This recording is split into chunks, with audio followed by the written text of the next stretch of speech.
20 सालों से मौत की सजा का सामना कर रहा एक बेटा जब अपनी मां के सामने आया तो खुशी, आंसू और जज्बात की कोई इंतहा न रही।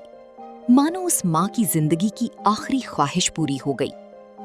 ये कहानी है केरला के अब्दुल रहीम की, जो रोजगार की तलाश में सऊदी अरब गए थे, लेकिन किस्मत ने ऐसा मोड़ लिया कि उन्हें मौत की सजा का सामना करना पड़ा।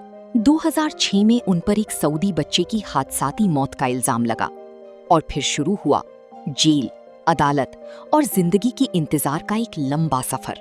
2018 में अब्दुल रहीम को सजाए मौत सुना दी गई।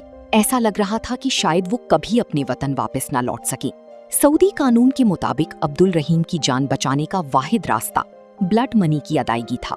मकतूल खानदान ने 14.5 करोड़ सऊदी रियाल यानी तकरीबन 34 करोड़ रुपए का मुतालबा किया। इतनी बड़ी रकम एक गरीब खानदान के लिए नामुमकिन थी, लेकिन लोगों के ताउन और दुआओं से आखिरकार अब्दुल रहीम को नई जिंदगी मिली। 20 सालों के बाद वो मौका आया जब अब्दुल रहीम अपनी वतन हिंदुस्तान वापस आ सकी और एक बूढ़ी माँ को अपनी बेटी को गले लगाने का मौका मिल सका।